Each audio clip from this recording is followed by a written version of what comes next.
Bueno, muy buenas tardes. Tengan todos ustedes nuevamente aquí en esta super transmisión que vamos a realizar hoy, sábado 25 de julio del 2020, donde hoy vamos a tener un tema espectacular y muy controversial, muy polémico, con el tema que está afectando a muchas familias en Colombia y creo que a nivel de todo el mundo. Entonces, nuestro tema hoy será todo lo que tiene que ver con violencia intrafamiliar.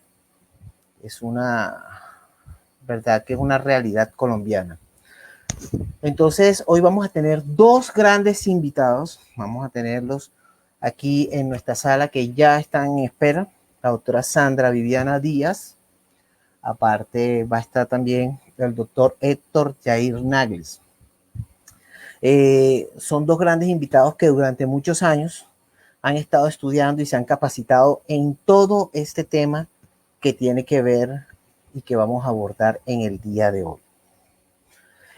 La doctora Sandra Viviana Díaz y el doctor Héctor Jair Nagles son ambos abogados, profesionales en el campo jurídico, en la docencia y asistencia con una educación integral. Entonces, tenemos unos expertos reales en estos temas que nos inquieta a todos. Entonces, le vamos a dar las buenas tardes a ellos.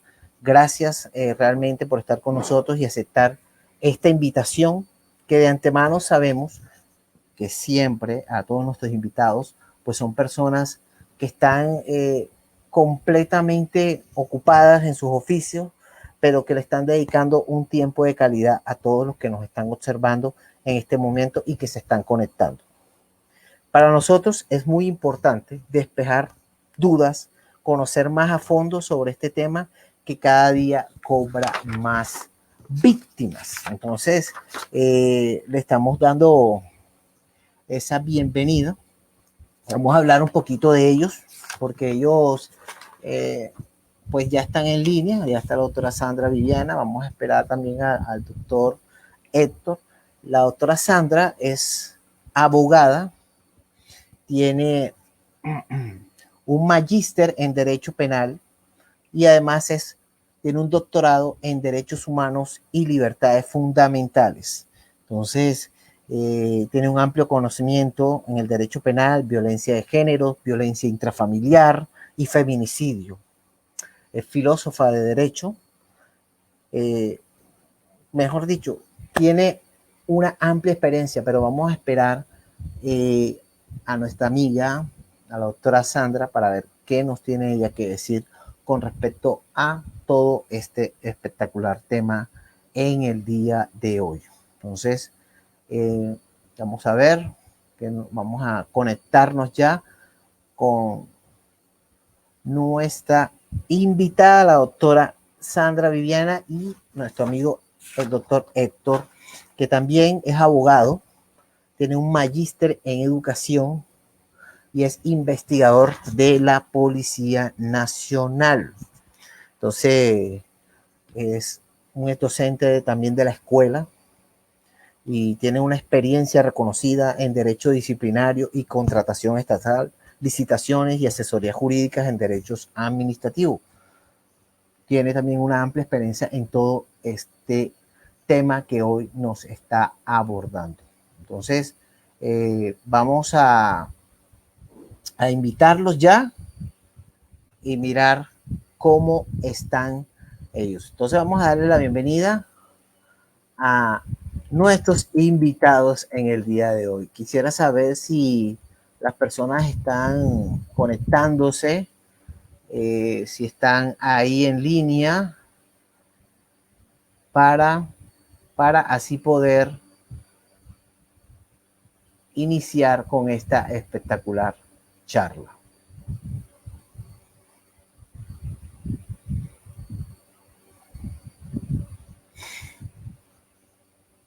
Bueno, aquí me están preguntando algunas personas que cómo van a entrar. Bueno, tienen que entrar directamente por el Facebook John Peralta y ahí enseguida vamos a empezar a trabajar todos nosotros con esta espectacular charla. Quisiera saber si si me están escuchando en el Facebook, si ya la transmisión está iniciada, para así poder con todos ustedes compartir todo lo que vamos a dar en el día de hoy, que es amplio y que de verdad va a cubrir muchas expectativas a todas las personas. Vamos a ver acá, vamos a esperar aquí y bueno, vamos a ver.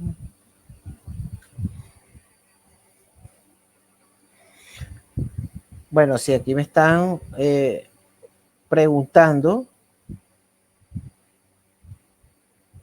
que cómo están, vamos a entrar en vivo. Bueno, les sigo explicando.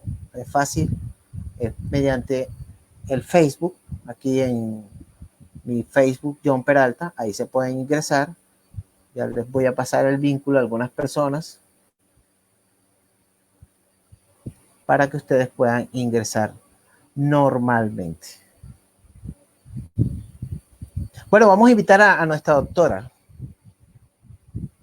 a la doctora Sandra. Muy buenas tardes, doctora Sandra, ¿cómo me le va? Gracias por estar con nosotros en este en vivo, en este live, para todas las personas que se están conectando apenas y que están ingresando a ver y a escuchar de ustedes esta gran charla sobre violencia intrafamiliar, realidad colombiana.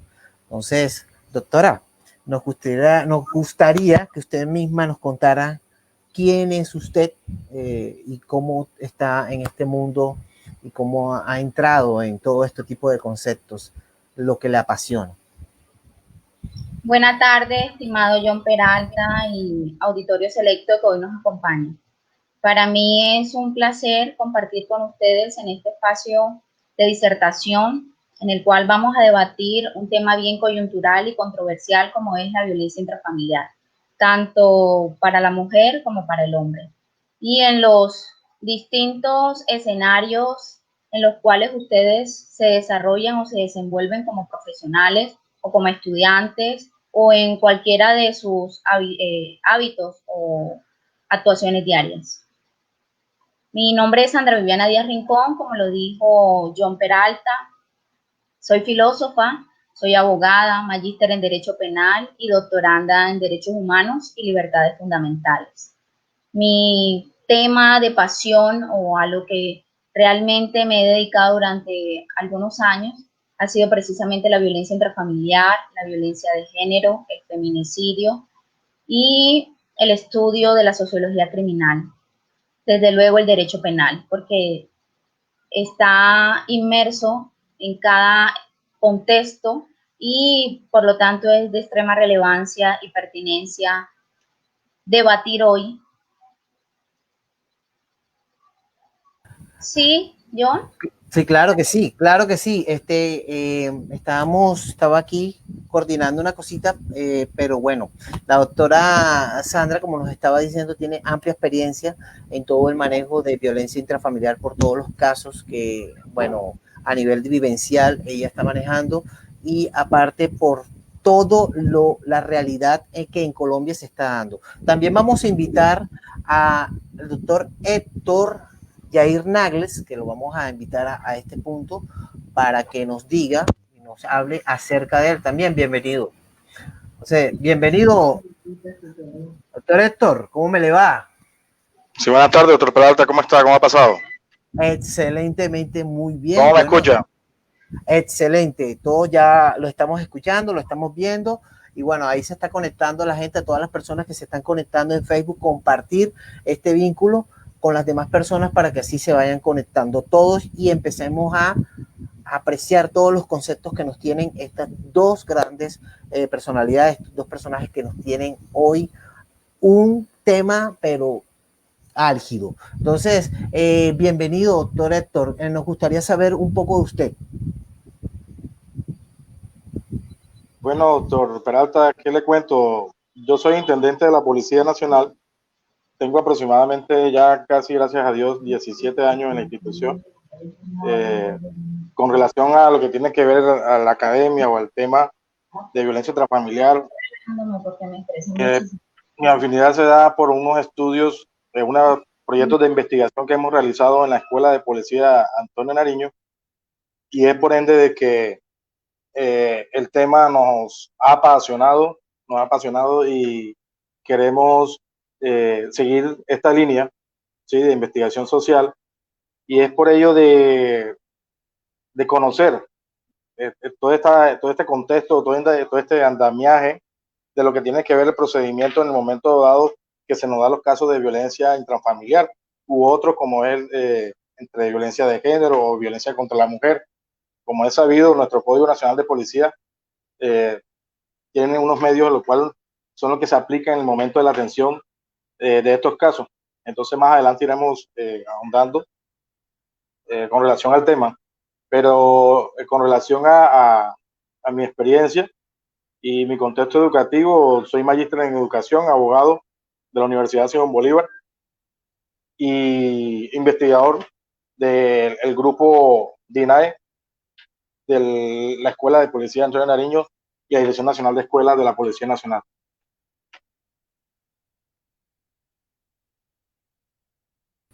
¿Me escucha usted? Claro que sí, sí, claro que sí.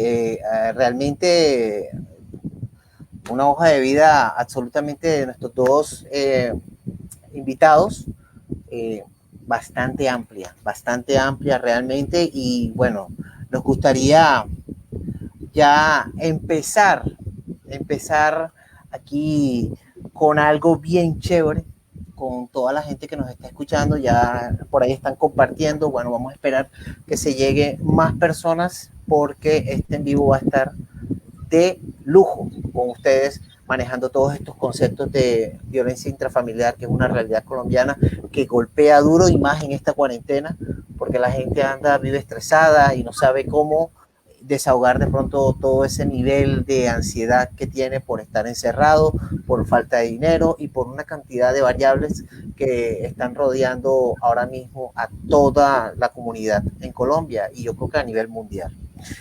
Sí nos gustaría que nos hablaran un poquito de qué es violencia intrafamiliar, de los conceptos, para que las personas que se están conectando sepan en realidad qué es violencia intrafamiliar. Bueno, John, comenzamos entonces. Antes de definir o de conceptualizar la violencia intrafamiliar, considero importante contextualizar un poco, remitirnos a la génesis de los derechos económicos, los derechos sociales y culturales. Están contemplados en la Constitución Política Nacional del 91. Se habla que la familia precisamente es un derecho que, a pesar de no ser fundamental, se configura dentro de la historicidad aproximadamente en el siglo XIX y se incluye dentro de esta categoría de derechos sociales, económicos y culturales, porque son aquellos derechos que yo le voy a exigir al Estado que me respete, me salvaguarde y me proteja, me custodie. Este bien jurídico es el que se pretende proteger, ¿sí?, precisamente desde la norma de normas, que es nuestra Constitución Política Nacional del 91. El artículo 42 de la Constitución Política señala que la familia es el núcleo fundamental de la sociedad y que indiscutiblemente la familia está integrada por vínculos naturales o jurídicos, y es el Estado y la sociedad como corresponsables quienes están en la misión o tienen la función y la custodia de este bien jurídico. Bien, continuamos. En esta Constitución Política Nacional del 91 se considera que la unión entre dos personas del mismo o de diferente sexo debe garantizar la estabilidad emocional de todos sus miembros y de todos sus integrantes, porque la familia es el epicentro, es el eje, es el vértice de la sociedad. Entonces, desde este lugar, desde este espacio, es que se fomentan y se genera la formación en moral, en costumbre, en hábitos y desde luego éticos, ¿no? Todo el engranaje axiológico que de allí se desprende. Es vital que inicie con una base muy sólida en la familia como tal. Bien, si nos remontamos un poco hacia 1996, encontramos la ley 294. La ley 294 de 1996, dentro de su artículo primero y segundo, reitera que la Constitución Política Nacional, en su artículo 42, indiscutiblemente debe garantizar el bienestar de todos los miembros de la familia y que la protección sea integral, sin discriminación, exclusión o diferenciación alguna. Se entiende que la familia está integrada por padre, madre e hijos, pero eso no implica que otros miembros también sean partícipes.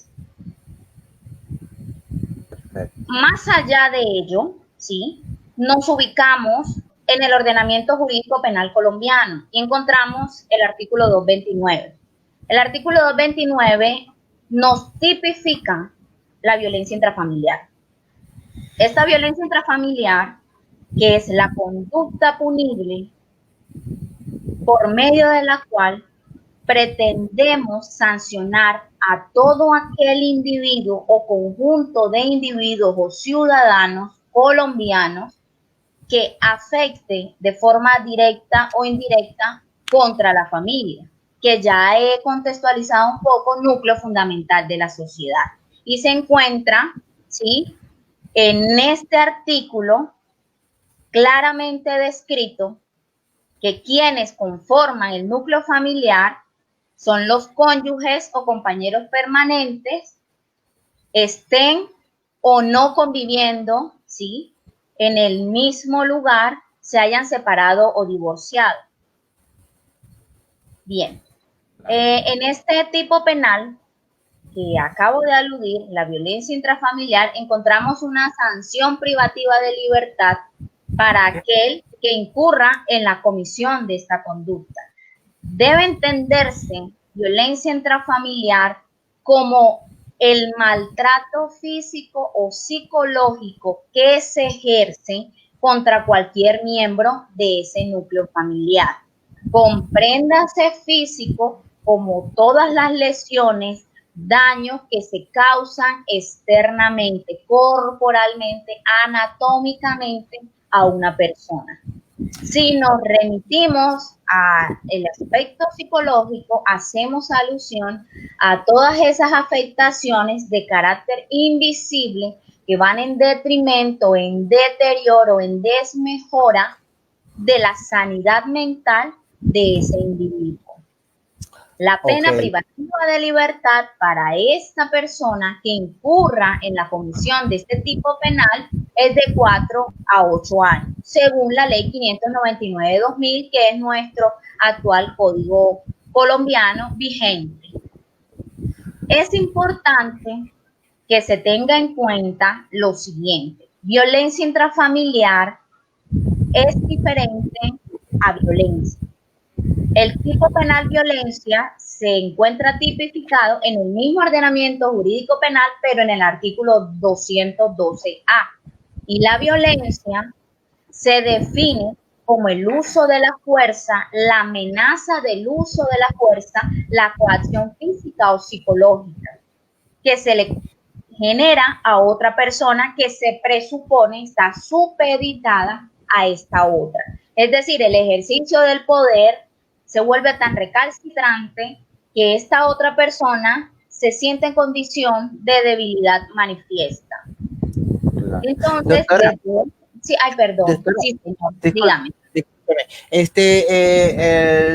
Doctor Héctor, bueno, ya tenemos un concepto bastante amplio con respecto a violencia intrafamiliar y hay hay un aporte que nos está dando sobre la diferencia entre la violencia como tal y violencia intrafamiliar. Es más o menos lo que estamos entendiendo, y sobre las causales. Pero a nivel de pronto coyuntural dentro de un hogar como tal, ¿por qué se da esta violencia intrafamiliar? No sé, el doctor Héctor, ¿qué nos puede decir? Ya que usted está manejando de pronto casos puntuales, igual que la doctora, a nivel jurídico, pero ¿por qué se está dando este fenómeno que creo que desde siempre ha estado, pero ahora va en auge, va en incremento? ¿Qué está pasando realmente con la sociedad?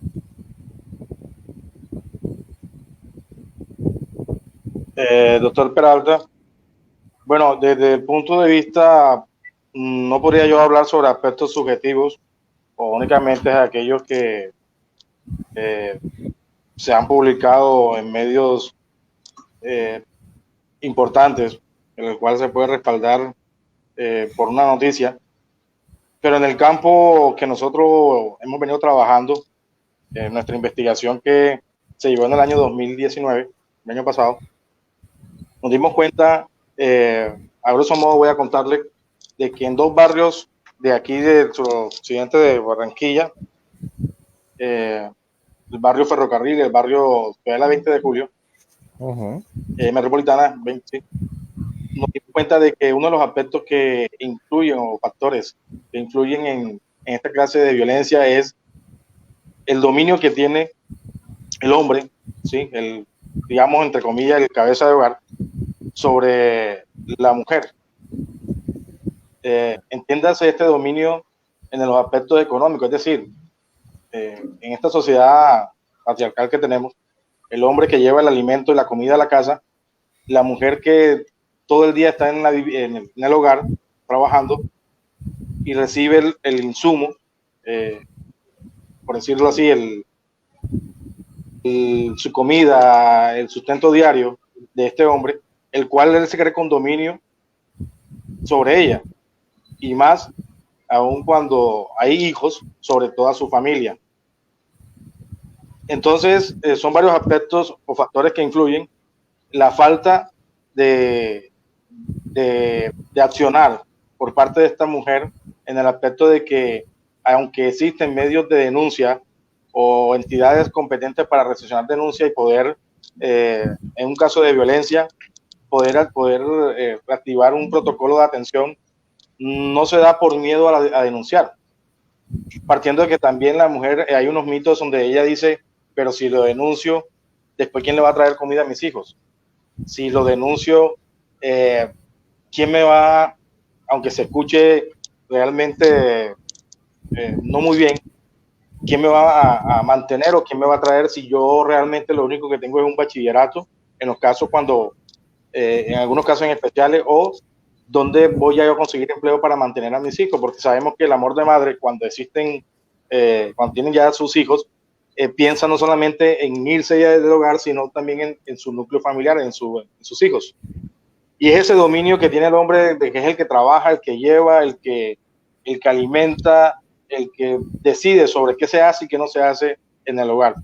Podríamos hablar que ese es uno de los factores o de los puntos que podemos hablar, pero realmente son varios.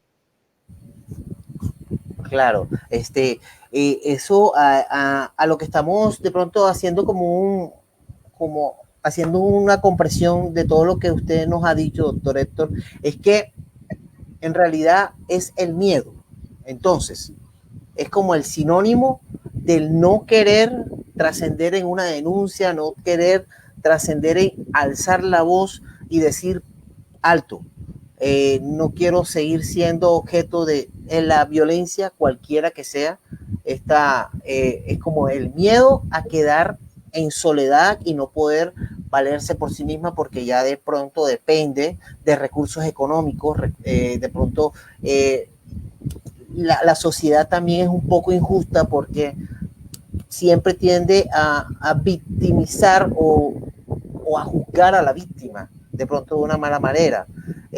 Creo yo, no sé si estoy bien enfocado con lo que estoy diciendo. Le estoy dando la bienvenida a todos los que están llegando en estos instantes.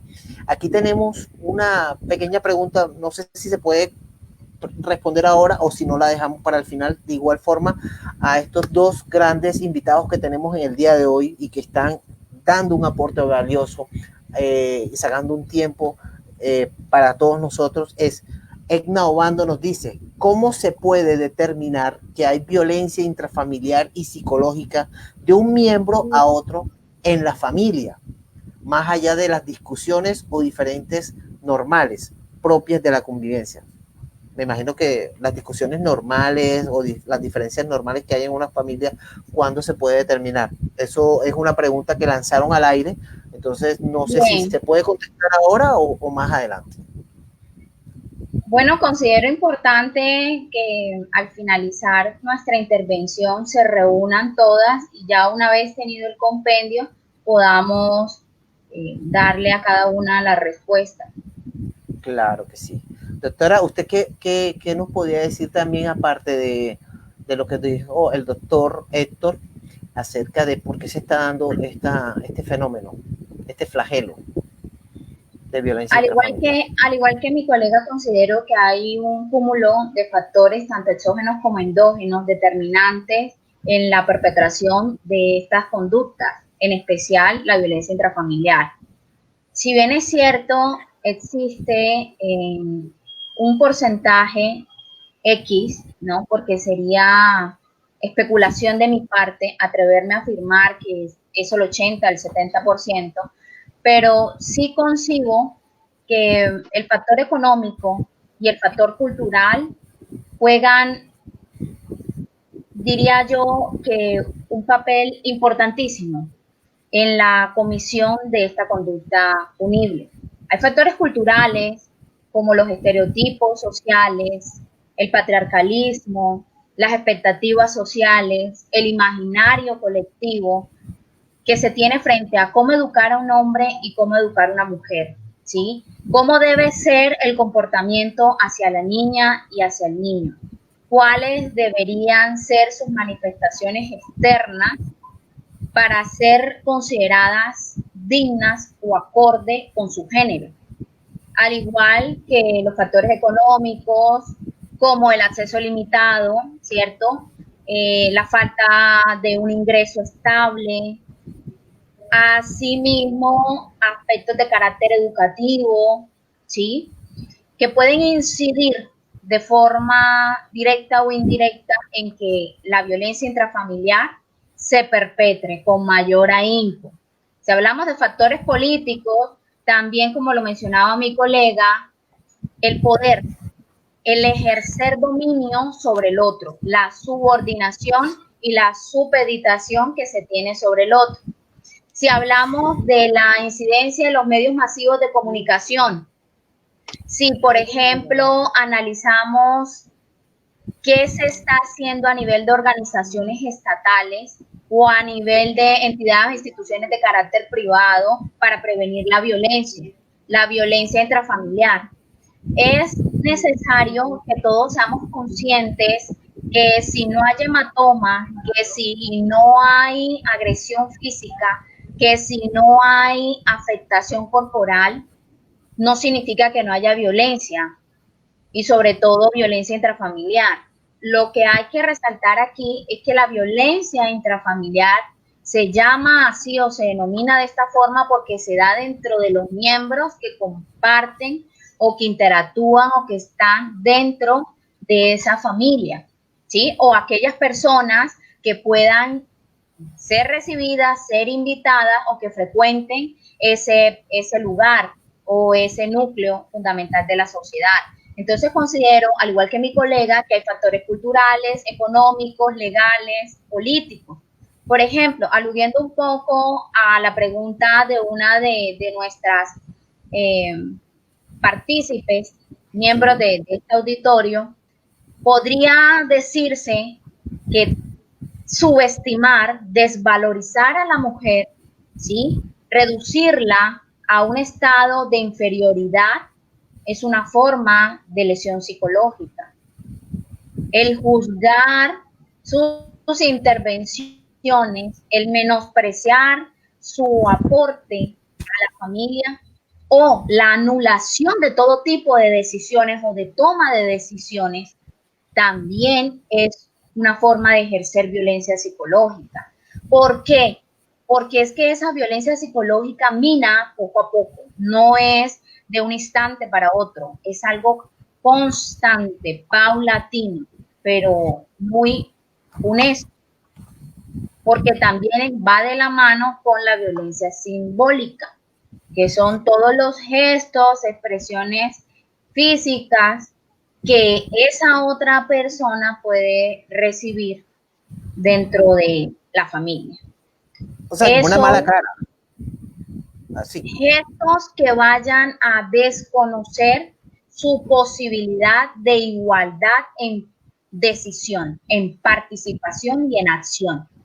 Porque si lo reducimos solo a una mala cara, estamos dejando de lado varios aspectos que son vitales, ¿sí? Y que de ese lenguaje que se emplee o se utilice, ¿sí? Podríamos decir si se puede convertir o materializar en una violencia psicológica.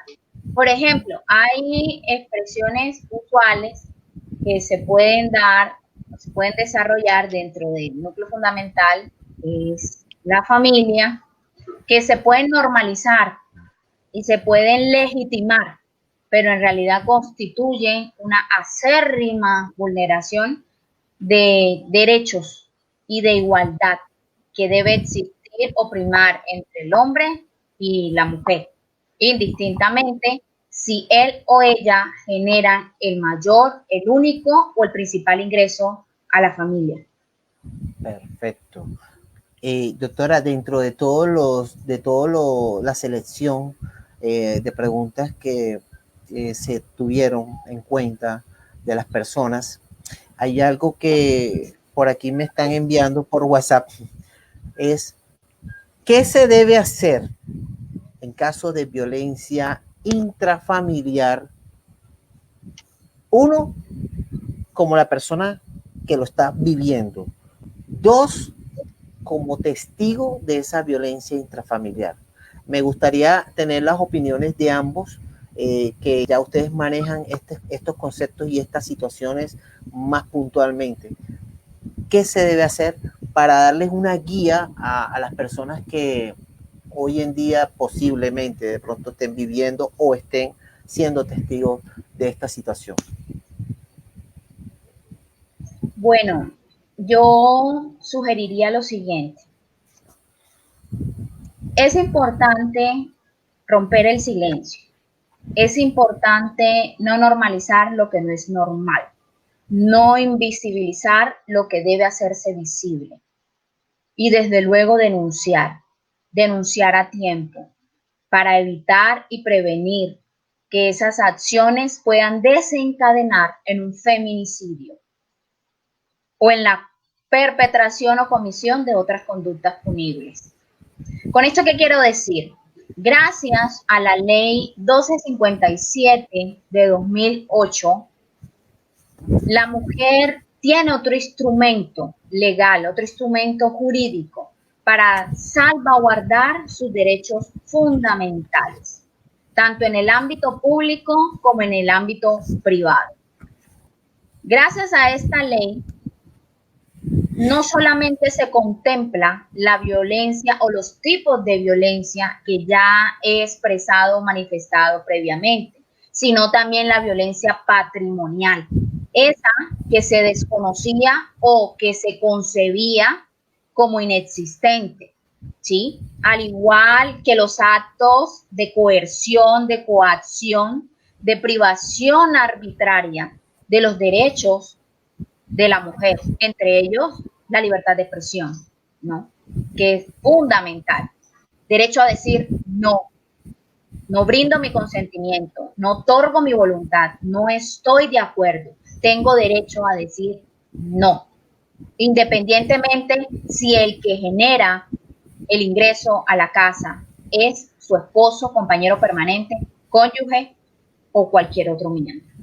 Con esto, ¿sí?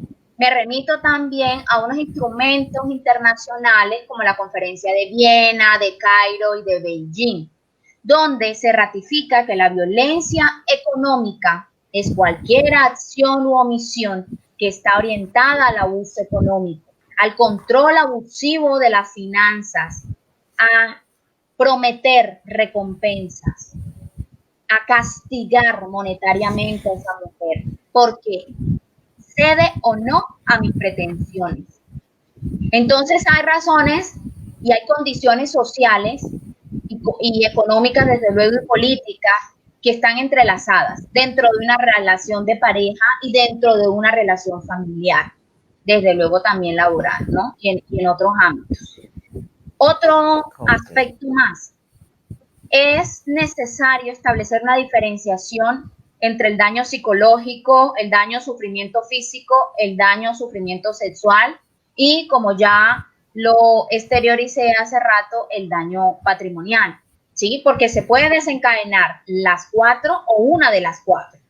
Y con una sola de ellas se configura la violencia intrafamiliar.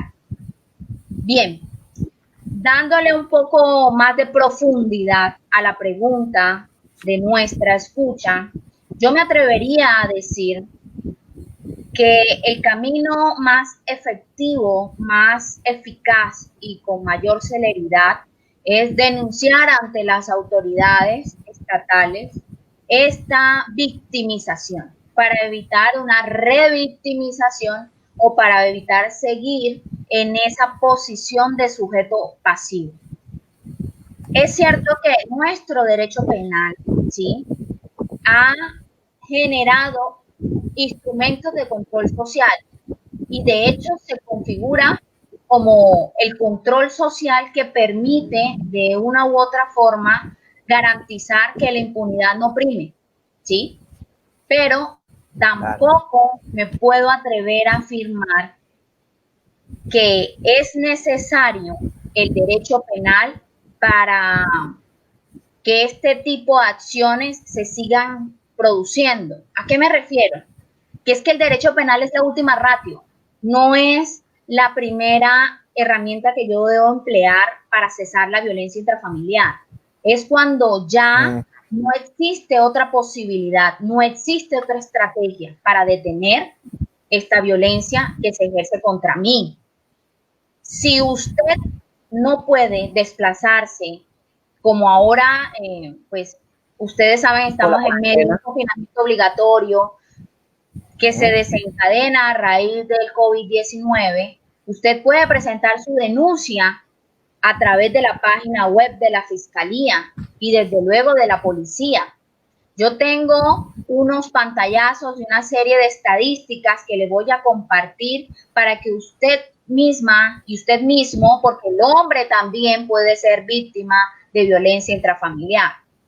Ninguno de los dos está exento o está exonerado de ser víctima. Entonces, con esto creo que puedo dar respuesta parcial, más no total, porque hay muchos elementos. Mucha tela que cortar con respecto a eso. Elementos que se agotan en un espacio tan corto para poder abordar. Claro, siguiendo la línea, aquí tenemos a una de nuestras oyentes, una de nuestros usuarios que están en Paola Rojas Más, y esta pregunta se la voy a lanzar al doctor Héctor Yair. ¿Cómo se demuestra violencia psicológica? Videos, conversaciones, testigos, o sea, ¿cuáles son de pronto esas pautas que la persona, o esas herramientas que la persona podría utilizar para así conllevar a una denuncia?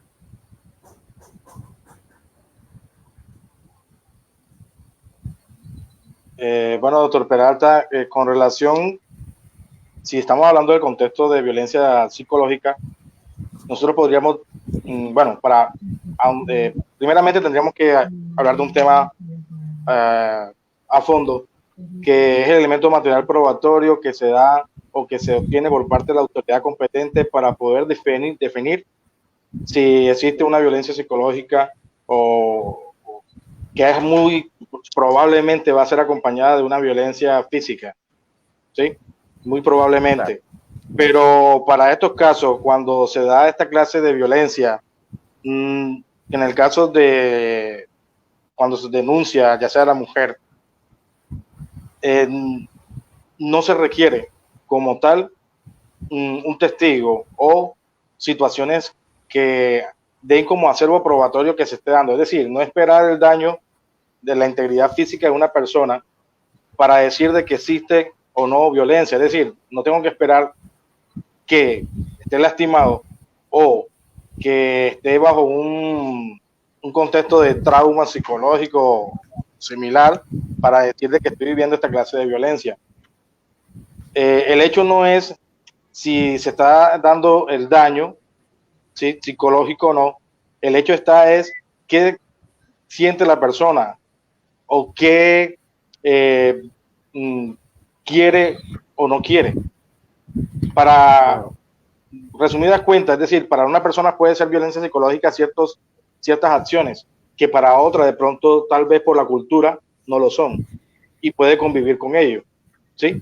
Entonces, un ejemplo claro, el caso cuando se nos da la violencia intrafamiliar o física o psicológica en los grupos indígenas.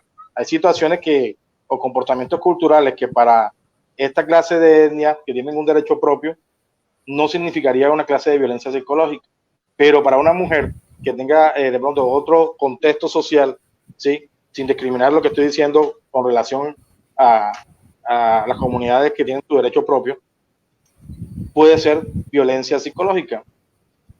Pero lo importante no es si tengo un elemento material, un video, o cuando de pronto esa persona me cause gesticulaciones donde se evidencien palabras obscenas, donde se escuchen palabras obscenas, para yo poder denunciar. No, no se trata de eso.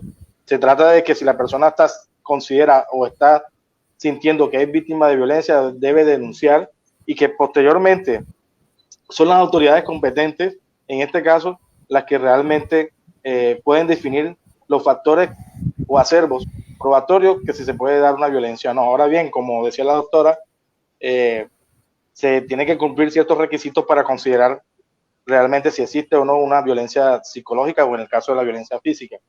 Pero yo diría que en el daño psicológico que está destinado a degradar o a controlar acciones, comportamientos o creencias de la misma persona, las acciones para prevenirlo son muchas, pero de igual manera, si es simple decir de que si, por ejemplo, el caso del hombre, que también puede tener causa de una violencia psicológica y la mujer o la compañera le coarta ciertas acciones de donde le quiere controlar sus salidas, su religión, sus aspectos de, por ejemplo, contexto social, de salir con sus amigos, ¿sí? De una u otra manera podemos decir de que solamente con averiguar o indagar sobre esos casos podríamos estar ante un contexto de violencia psicológica.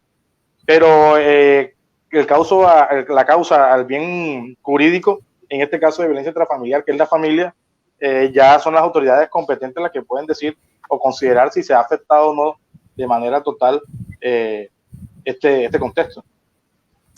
Ok, perfecto. Yo creo que quedó bastante claro esta pregunta lanzada por uno de nuestros participantes en este live, que les recuerdo a todos ustedes, lo pueden estar compartiendo con todos sus amigos porque la idea es generar contenido social relevante e importante que aporte a la sociedad. Bueno, esta pregunta se va más allá y se la voy a lanzar a los dos. Me gustaría que puntualmente le explicaran a todas las personas que se encuentran con nosotros cuáles son los abusos más comunes dentro de la familia, hablando de violencia intrafamiliar. Bueno, yo considero que son varios. Vamos a hablar de algunos. Primero, tratar a la mujer como inferior. 2, desvalorizarla. 3, criticarla sistemáticamente sus opiniones. 4, eludir su participación. Quinto, quizás insultar su apariencia estética, física. Dirigirse a ella con sobrenombres degradantes. No valorar o tener en cuenta sus sentimientos, gustos, preferencias, sino imponerse, ejercer dominio, posesión. Además de eso, podría decir burlarse y reírse de él o ella, humillarlo o humillarla en público. Aunado a ello, tratarla en términos de lo tuyo no vale, no importa, no significa, generarle inseguridad, ansiedad, destruirle su autoestima a él o a ella, su autoimagen, motivarla a que se rechace a sí misma, prohibirle las relaciones con sus amigos, familiares, compañeros de trabajo, distanciarla de su círculo social, condicionarle su tiempo, sobrecargarla de responsabilidades a él o a ella, generar saboteo en algunos actos en los que ella incurra o él incurra, encerrarla, arrebatarle su celular o su dispositivo electrónico, su computador, hackearle o sustraerle de forma agresiva y violenta sus contraseñas, intimidarlo o intimidarla, porque si no lo hace, entonces significa que no lo quiere o que no la quiere. Exigirle que se vista o se maquille de alguna forma que a él le agrada, no necesariamente a ella. Ejercer control sobre él o sobre ella, pero trascendiendo o traspasando el límite de lo permisible, ¿no? Generando completo sometimiento y subordinación, e incluso escenas de celos que podrían llegar a convertirse en celotipia, en una patología. Perseguirlo o perseguirla, vigilarla, identificar si se conecta o no se conecta en el Instagram, en el Facebook, en el WhatsApp, en las redes sociales, interrogar si sale o no sale y por qué lo hace, exigirle obediencia, donde la relación es de igualdad, no de subordinación y supeditación, planificar su futuro, impedirle ejercer su libertad de expresión, de locomoción, de pensamiento, de decisión y de elección. Considero que esas son unas de las acciones más características o más típicas, más presentadas de forma recurrente. En este caso que el doctor Héctor Jair Nagles comenta y pues que la suscrita también ha intervenido. Sí, John. Claro que sí. Ha dado usted bastantes puntos, o sea, algo bien puntual. O sea, fue muy puntual el tema de cuáles son los abusos más comunes. El doctor Héctor, no sé si quiere aportar algo con respecto a me imagino que las personas ahora quedaron completamente satisfechas con todo lo que usted dijo. Entonces, pero el doctor, no sé si tiene algo que aportar con todo lo que nos dijo la doctora Sandra. Sí, claro, doctor. Mire, al opuesto a lo que dice, bueno, no lo opuesto, pero sí solamente diría algo, solamente una, y es la indiferencia.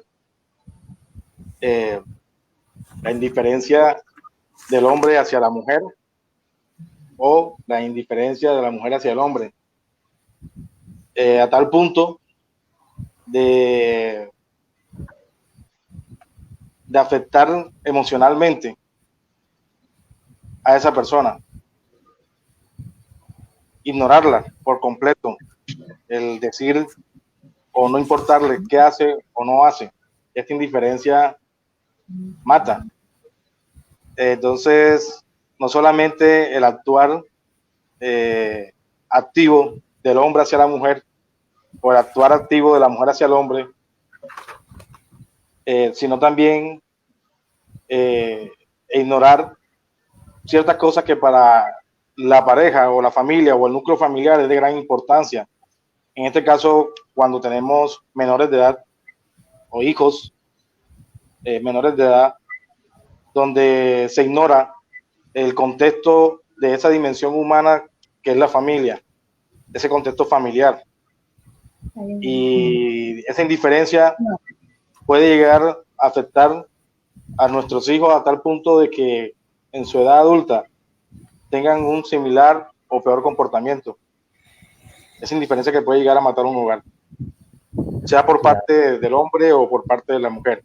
Y me gustaría, doctor, traer a colación un comentario que hace uno de nuestros participantes, Lilibet Santana. Lilibet Santana nos dice que hay muchas personas que tienen miedo de denunciar porque el padre o madre puede terminar en la cárcel. Y es totalmente cierto. No denuncio al padre de mi hijo, aunque sé que su comportamiento no está bajo los criterios y preceptos de la ley, de que si lo denuncio puede terminar en la cárcel porque ha podido, un ejemplo, causar la violación constante a su hija, ¿sí? Y si lo denuncio sé que va a ir a la cárcel y por eso tal vez no acciona, el miedo a denunciar. Entonces aquí llega un tema que es bastante complejo y es del apoyo, si existe apoyo o no social del Estado. Como le decía la doctora en su artículo 42 de la Constitución Política de Colombia, aún definiendo solamente el contexto de lo que es familia, en sus apartes y párrafos siguientes nos habla sobre que el Estado debe garantizar esta protección de la familia, protegerla y garantizándola de manera íntegra. Y eso quiere decir de que hay que tener recursos. Desde el hecho de cuando se da un caso en el contexto policial, de que esta mujer coge fuerza y denuncia a su marido por violencia física, sexual, en fin, y otros contextos, ella debe ir a un hogar de paso o a un lugar de protección y lastimosamente, aunque existen, y son muy buenos los que existen, no son lo suficientes como para poder de manera íntegra dar esta protección y estas garantías a esa familia. Cuando el victimario sigue en su casa y tiene que salir con sus hijos a ese hogar de paso. No tanto ir a ese lugar de paso, sino también compartir de manera indirecta las vivencias de otros que también tienen esa problemática. Y las preguntas constantes de los menores de edad, y ahí sí me salgo del contexto de lo que está escrito en la norma, de lo que los preceptos o conceptos académicos, en fin. Pero cuando ya vemos la realidad, donde vemos esos niños con otros semblantes, estados de ánimos, mejor dicho, ni que destruidos. No ahondar en ellos, no es tema de pronto, bueno, no es conveniente, pero difícilmente se puede a veces tener esa fe y esa esperanza de que existen garantías. Pero para contestarle a Lilibet sin necesidad o no, sin la intención de desanimarla, ni mucho menos, pero a veces, o se dan ocasiones, en que por falta de denuncia en el momento adecuado o a las entidades que realmente donde debe ir la denuncia, puede terminar tal vez ignorada por parte de las autoridades competentes. Y para ello yo sí le quiero comunicar que la entidad encargada, la entidad competente son las comisarías de familia. Ellas son las que tienen el deber. Las comisarías de familia tienen el deber, porque son las autoridades competentes de recepcionar toda clase de violencia intrafamiliar y están en el deber de informarle a la Fiscalía General de la Nación para efectos de que se investiguen tales delitos. Y cuando las víctimas son menores de edad, ahí actúa directamente la policía por medio de sus especialidades de infancia y adolescencia, ¿sí? Y la comisaría de familia debe darle garantía a ese menor de edad. Donde no existan, municipios donde no existan comisarías de familia para los oyentes, los jueces civiles municipales o los jueces promiscuos municipales, hasta los inspectores de policía, en caso de faltar dicha institución, es decir, la comisaría de familia en ese sector, da lugar a que pues, tengan que recibir, están en el deber y la obligación de recibir esta clase de denuncia. ¿Sí? Están en la obligación de garantizar las casas de familia o de personas amigas, como comúnmente se llama. Esta puede ser una medida de autoprotección y que realmente, aunque solamente el hecho de llevar una familia a una casa de paso o de hogar puede, de cierta manera, que no se desencadene otra clase de delito. Entonces, la denuncia primeramente a la comisaría de familia. Ahora bien, quiero dejar una aclaración acá. Cuando se da un caso de violencia física, pero vemos el caso de que esa violencia física trasciende a unas lesiones realmente fuertes, personales y graves, gravísimas, y estas personas tienen que ser atendidas en un centro de salud, o en el caso de violencia física, pero también se dio una violencia sexual, ya la autoridad competente es policía judicial la que debe atender el caso y inicia el protocolo, ¿sí?, de atención, acompañado de un acta donde se diligencia y se le da a conocer todos los derechos que tiene esta persona que es víctima de violencia, y se le garantiza y se le debe garantizar una protección íntegra en todos sus aspectos, acompañamiento hasta la casa si es el caso, y retirar las pertenencias y el lugar de llevarla a un lugar de paso, o aún así, si la persona que es el victimario se retire de esa vivienda. Por lo general no se hace o no se decide de que se retire el victimario de la casa, porque él va a volver otra vez, hasta que un juez de la República pueda dar una medida de protección y que constantemente ya le dé con todo su protocolo la atención pertinente, y que diga que esta víctima no se puede acercar a tantos metros de la vivienda. Por lo general siempre se trata de que esta persona, que es la víctima, vaya al hogar de paso donde el victimario no tenga conocimiento y vuelva otra vez a causar o a revictimizar a esta persona. Okay. Entonces, me quedó claro a Lilibet y trato de contestarle lo mejor posible. Yo creo que a muchas personas le quedó bastante claro el tema, y bueno, y nos adelantamos a unos puntos también con respecto a los sitios donde la gente debe ir a poner su denuncia. Doctora, hablando, hablando de un tema bastante puntual, cuando la violencia es continua y esta violencia en la persona genera una autoestima, completamente se deteriora, se va al piso.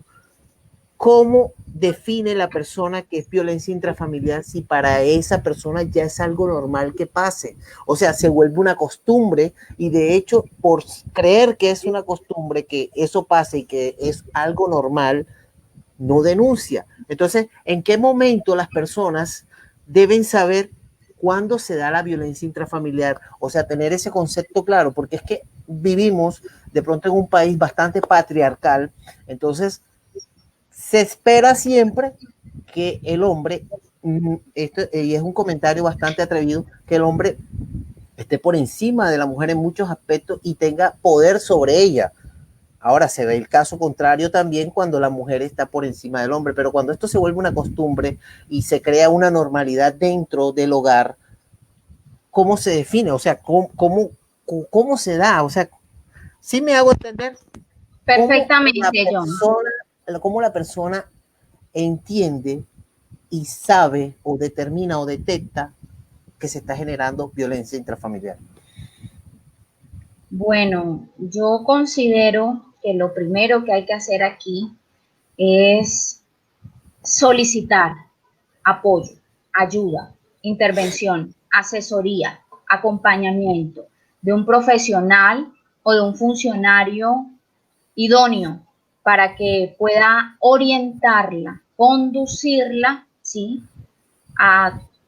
No a resolver esta problemática, porque la problemática se viene generando desde muchísimo tiempo atrás y seguramente ya, como usted bien lo menciona, está acostumbrada. Pero sí a no seguir permitiendo, a detener a tiempo. Y para ello es importante que tanto el hombre como la mujer y los niños y cualquier miembro de la familia generen autoconciencia, que cada uno de ellos tenga un compromiso consigo mismo y con los demás, porque esta realidad no cambia porque una mujer o un hombre identifiquen o no un comportamiento violento en contra de él o de ella. Estamos hablando de una historia que nos persigue y es una historia de una cultura androcéntrica que no se puede erradicar de un momento para otro. Requiere de empoderamiento, requiere de un trabajo mancomunado, colectivo entre el Estado, la sociedad y la familia. Entiéndase familia como todos los miembros de esta. Y también traigo a colación lo siguiente: los niños, infortunadamente, suelen ser las víctimas indirectas o los sujetos pasivos más afectados. Por eso, ese círculo de violencia debe cesar para que esos niños no se conviertan en multiplicadores o reproductores generacionales de esa violencia. Entonces, desde esta perspectiva, puedo decir que visibilizar los roles es un gran paso. Dejar de lado, liberarnos de esas etiquetas y estereotipos impuestos socialmente es otro segundo paso para que este tipo de acciones o este tipo de comportamientos no se sigan normalizando. Esta víctima, sí, en potencia o ya en acto, requiere de un acompañamiento profesional, porque indiscutiblemente hay serios problemas de autoestima e incluso puede ser una paciente de psiquiatra, de psicólogo y convertirse hasta en una patología. Muchos trastornos de este tipo pueden trascender a un expediente clínico. Entonces considero que esta mujer o este hombre víctima de violencia intrafamiliar debe comenzar primero por la autoconciencia, ¿no? Rompiendo esquemas, desintegrando paradigmas y desde luego aceptando y no negando que hay un problema. Y un problema que si no se soluciona en el menor tiempo posible puede ser irreversible e irremediable, porque no solamente repercute sobre ella o él, sino sobre su descendencia. Entonces, desde esa óptica, yo puedo decir que si esta mujer acude a la comisaría de familia y ve que la comisaría de familia no responde, ¿sí? O que definitivamente el trámite no tiene la celeridad que requiere, ella está en todo su derecho de solicitar medidas de protección que sean complementarias y no podría negar la participación conjunta de la policía, la fiscalía y, como lo dijo mi colega, de los jueces de familia, que deben estar comprometidos para proteger los derechos de las víctimas y evitar su revictimización. Tenemos un problema y es continuo, es muy recurrente. La víctima que se remite ante este servidor público o funcionario público, en muchas ocasiones no recibe la mejor atención ni la mejor orientación, sino por el contrario, es juzgada, ¿sí? Es atacada y es prácticamente obligada a seguir viviendo el mismo calvario que experimenta dentro de la familia. Porque ese servidor público, en muchas ocasiones, puede ser también el sujeto activo de la violencia intrafamiliar. Y él, desde su experiencia subjetiva, muy personal, muy individual, puede también, ¿sí?, transmitir o proyectar en términos psicológicos, hacer una proyección de lo que vive, de lo que le acaece o acontece a él y a su familia. Entonces, yo diría que la solución no está tampoco en remitirme o recurrir a un funcionario o un servidor público, sino también capacitar a esos funcionarios y servidores públicos, a esos jueces, a esos policías, a la fiscalía y a la comisaría. Porque esta mujer o este hombre requieren una protección inmediata y el sistema de protección no da espera, porque en esa espera podemos perder a uno o más seres queridos. Entonces, la medida de protección provisional debe garantizar su bienestar, su integridad, tanto la de ella como la de sus hijos. Recuerden ustedes que nosotros somos ejemplo, modelo y referencia a seguir para quienes nos observan, quienes nos identifican y nos pueden categorizar o clasificar como buenos o malos padres. Yo pienso que la responsabilidad es compartida. Y así como lo dijo mi colega, dentro de la familia se puede presentar muchos comportamientos y muchas actitudes, como la indiferencia, el desconocimiento, y ese desconocimiento o ignorancia en algunos casos puede aumentar o incrementar la afectación y los niveles de deterioro psicológico, tanto para los niños como para los otros miembros de la familia. Existe la ley del 98 de 2006, que es la ley de la infancia y la adolescencia.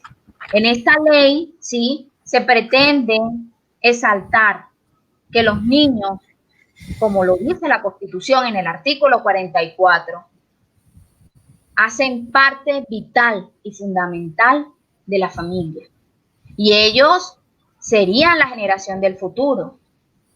Diría yo que de una mente sana, de un cuerpo saludable, que vaya en sinergia o en conexión con esta estabilidad emocional, podríamos evitar que a largo plazo se desarrollen otro tipo de comportamiento patológico, porque no podemos negar, no podemos desconocer que tenemos historias, un sinnúmero de historias en este país de enfermos mentales, de inimputables o de imputables que en el fondo esconden, ¿sí?, una serie de anomalías o irregularidades en su socialización o en su interrelación con otras personas. Y de ese núcleo familiar sólido, fortalecido, podríamos hablar en tiempo futuro de un delincuente menos. Porque así como existen teorías en términos criminológicos o en términos de sociología criminal, que consideran que la familia, que los broken homes, que es una teoría criminológica, la familia es el epicentro y de allí depende lo que podría pasar a futuro. También, sí, hay delincuentes que tuvieron una gran familia, que no tuvieron ningún tipo de necesidades o precariedades, que la pobreza extrema nunca la experimentaron, pero aún así decidieron optar por el camino de la desviación que se configuró en la delincuencia. Entonces, creo que con estas intervenciones podría aportar un poco más a la respuesta que espera recibir nuestra escucha o nuestra participante en el auditorio. Doctora, claro que sí. Bueno, les quiero informar a todos ustedes que estamos en vivo hablando sobre violencia intrafamiliar, realidad colombiana. Son las 6:16, exactamente nos quedan ya 14 minutos de este live, son un promedio de 90 minutos que tenemos en Facebook, entonces tenemos 14 minutos que nos quedan o menos. Quisiéramos empezar a generar conclusiones. Vamos a generar unas conclusiones porque yo creo que este tema, doctora y doctor Héctor, esto tiene una segunda parte. Esto tiene una segunda parte porque esto es un tema muy amplio, muy fuerte y creo que vamos a tener, con el apoyo de ustedes, bueno, ya hablando internamente, generar un segundo live sobre violencia intrafamiliar. Doctor, ¿qué podemos concluir en el día de hoy sobre violencia intrafamiliar? Algo corto, tenemos un promedio de 13 minutos para así poder darle cabida a la interacción con el público. Ok, ahí me gustaría concluir como recapitulando con relación a lo que es las formas de violencia, ¿sí? Para recapitular, podríamos decir que la forma de violencia es todo aquello que está destinado a degradar y controlar acciones, comportamiento, creencia de una persona, ¿sí? De todas las personas. Y como usted lo decía, ¿cómo identificarlo? Nos vamos a 3 contextos. Entonces, el daño y sufrimiento físico, que es comparado como lo que tiene que ver con los golpes, empujones, quemaduras, lesiones que se le cause a esa otra. Con relación a los daños o sufrimiento sexual, obligar a una persona a tener relaciones sexuales o obligarla a participar en interacciones sexuales a través de la fuerza, intimidación, coerción, chantajes, sobornos, manipulación o amenaza o cualquier otro mecanismo que anule o limite la voluntad de esta persona. El contexto del daño patrimonial, la pérdida o transformación, destrucción, sustracción o retenciones de objetos, instrumentos de trabajo, documentos personales, valores, óyase bien, o bienes económicos destinados a satisfacer las necesidades del hogar. Y aquí quiero llegar y a traer un ejemplo claro. Este señor que trabaja consigue esos objetos, esos elementos que son de valor para satisfacer las necesidades de la casa. Y es una experiencia vivida, pero me reservo nombres por causa, bueno, por el simple hecho de que no puedo revelarlo en el contexto. Pero esta persona, esta esposa, con un trauma, podríamos decir así, de serotipia, en fin, decide partir el televisor de la casa con el ventilador y el aire acondicionado, y aparte de eso también la nevera y la lavadora, ¿sí? Causando daños y destrucción a esos objetos que son de satisfacción de ese hogar. Entonces, para tener más o menos una idea de lo que puede significar o lo que se puede identificar como forma de violencia, ese es un ejemplo claro en el contexto de daños patrimoniales y los anteriores que ya he nombrado. Entonces, concluyendo, podría decir de que todos estos comportamientos que las personas, tanto el hombre como la mujer, sientan de que están delimitando o que están causando o coartando su libre desarrollo, ¿sí? De su personalidad, lo mejor que debe hacer es acercarse a una comisaría de familia y buscar asesoría. Ahora bien, si no es atendido en una comisaría de familia por B o Y circunstancias, por negligencia de estos funcionarios públicos, si existe o no existe, llame a la línea 155. Aquí también existe otros medios de atención, que es la línea 123 de la Policía Nacional. La 155 es la Consejería Presidencial de Equidad de la Mujer, ahí también lo pueden asesorar. De la Fiscalía General de la Nación, la línea 122. Y hay unos WhatsApp del Instituto Colombiano de Bienestar Familiar cuando en este momento hay menores en esa clase de problemática, donde le pueden asesorar por vía WhatsApp. Entonces, no sé si puedo dictar los números por acá.